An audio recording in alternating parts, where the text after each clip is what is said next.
Hello everyone. Let's begin with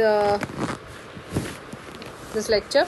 So we'll be discussing about books to read in anesthesiology when you join residency.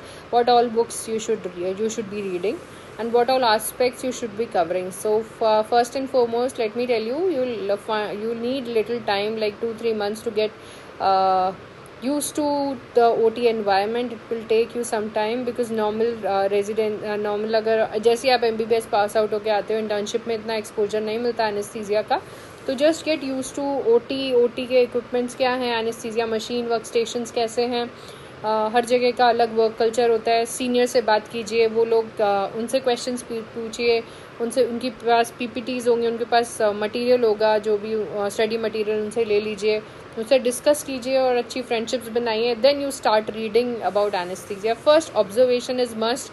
बहुत अच्छे से observe कीजिए OT में क्या चल रहा है. तो प्रैक्टिकल नॉलेज जो है that is like most important in anaesthesia. वो आपको थ्योरी में भी बहुत हेल्प करती है. Learn as much as you can inside OT itself. Ask questions to your seniors. Discuss about the cases which are going on inside the OT. PPTs जो आपके senior से वो ले लीजिए, जैसे मैंने बताया. तो इसमें बेसिकली हम 3 एस्पेक्ट्स कवर करेंगे, ICU, पेन एंड एनेस्थीसिया. ठीक है, तो तीनों आपको कवर करने होते हैं. तीनों पे क्वेश्चंस आते हैं एग्जाम्स में. एंड लाइब्रेरी बहुत अच्छी हेल्प करती है अगर आपके इंस्टीट्यूट में है, तो उसमें भी सबसे ज़्यादा ये वाला पबमेड यूज़ किया जाता है, जिसमें आप पेपर्स इंटरनेट से ले सकते हैं. एंड काफ़ी फ्री मटेरियल अवेलेबल होता है वेरियस जर्नल से, जो आप आगे उनमें से अपने जो भी टॉपिक ढूंढना है आप ढूंढ सकते हैं. तो ये बहुत इम्पॉर्टेंट है. सबसे पहले हम शुरू करते हैं कि जब फर्स्ट ईयर आता है, तो फर्स्ट ईयर में आपको फर्स्ट एंड फॉरमोस्ट है कि ऑब्जर्वेशन ओटी के अंदर ऑब्जर्व कीजिए, कहाँ क्या चल रहा है, कौन से ड्रग्स यूज़ हो रहे हैं. ठीक है, और सीनियर्स की हेल्प लीजिए.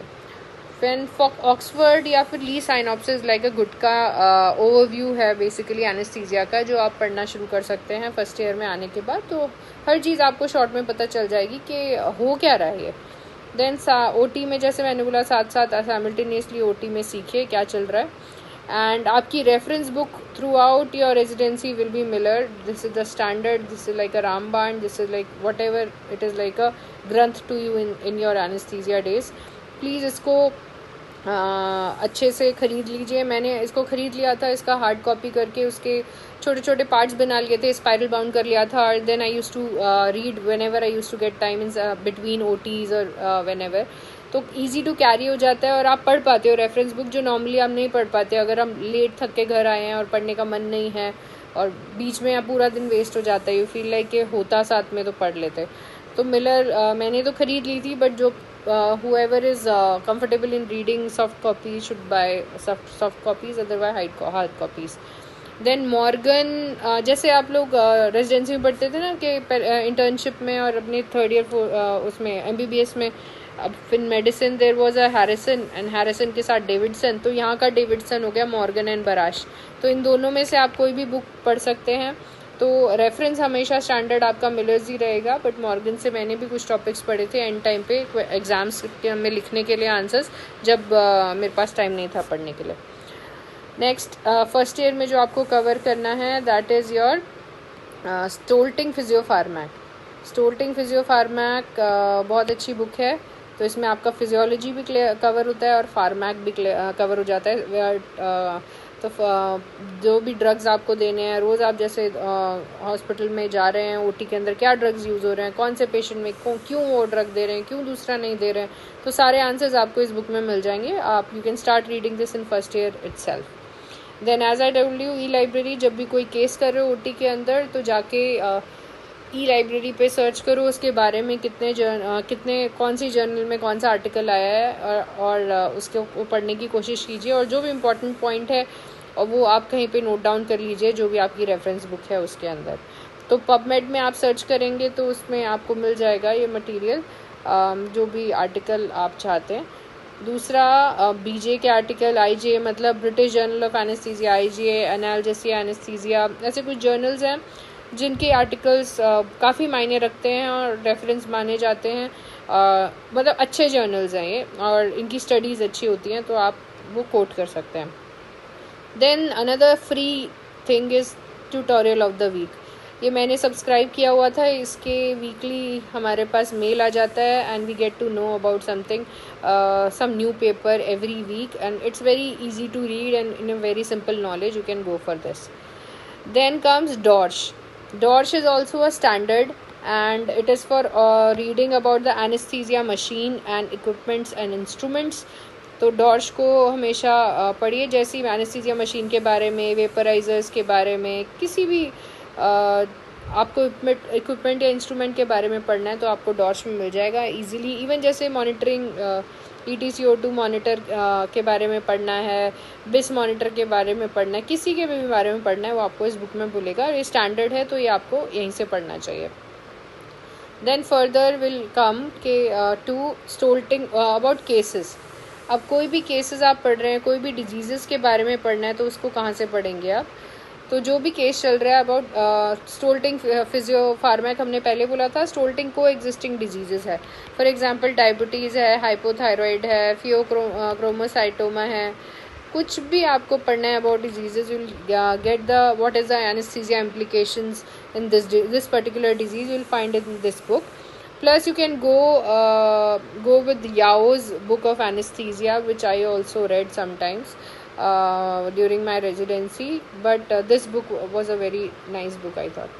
Then ARC तो है हमारी सबसे प्यारी बुक है. This is anesthesia review course book by TMH और Tata Memorial Hospital. I did my residency from here. It's one of the best institute to learn anesthesia, and this book is really wonderful, and as you will grow in anesthesia you'll understand what beautiful book is this. Then next thing is about regional anesthesia. तो regional anaesthesia में specially जो nerve blocks आपको कहाँ से पढ़ने हैं, तो हार्टजिक, एडमिर हार्टजिक की बुक है हार्टजिक्स नाम से, तो वो आप सॉफ्ट कॉपी खरीद लीजिए एंड उसमें से ही या वैसे इजीली अवेलेबल अपने सीनियर से ले लीजिए and keep reading about whatever blocks he has given, very described very beautifully, and then whatever blocks you are practicing, then accordingly you can read and you can make notes and put it in with your reference book. Then pain management में वॉल्डमैन या राज की book है जो आप reference मान के पढ़ सकते हैं, और इसमें से जो भी इम्पोर्टेंट टॉपिक्स आते हैं आपके वो आप कवर कर सकते हैं to write in the exams.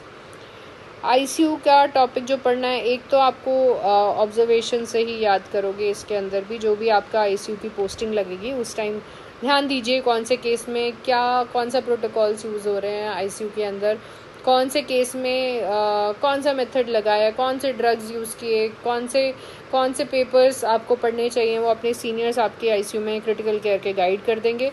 But main book जो पढ़ते हैं वो सब पॉल मरीनो पढ़ते हैं, और एक ICU प्रोटोकॉल्स करके बुक आती थी जो टाटा में हम लोग पढ़ते थे. तो ये दोनों बुक्स आप पढ़ सकते हैं. इन सब के अलावा आप लेक्चर सीरीज़ देख सकते हैं, कोई भी यूट्यूब चैनल दे सकते हैं जैसे मैंने शुरू किया है अभी recently. Please tell your friends about it and so that they can also benefit. If you all think it is beneficial, please do write to me in the comments and what all classes you want. And I like teaching, that's why I started this channel. So these channels, इनका एक disadvantage है कि कुछ सबका experience life में अलग होता है, एंड जो चीज़ हम स्टैंडर्ड जो लोग ऑलरेडी लिखी है स्टैंडर्ड बुक्स में उसके अलावा भी कुछ एक्स्ट्रा बताया जाता है, तो वो आप कंफर्म करने के लिए खुद स्टैंडर्ड बुक से ज़रूर पढ़ें, ये सब चीज़ें कंफर्म करें, and then only you believe them, believe me और बिलीव अदर्स और whatever. But this is very important. जब भी आप यूट्यूब चैनल्स देख रहे हो उसमें कंफर्म करें कि हाँ सही नॉलेज थी या नहीं थी. इट्स लाइक ए रेफरेंस, एक तरह से आपको कुछ बेस मिल जाता है, उसके ऊपर आप ऐड ऑन खुद कीजिए अपने दिमाग से, खुद मिलर से पढ़िए, कहीं और से पढ़िए, and then make your own notes. These all lecture series will only help you in some way.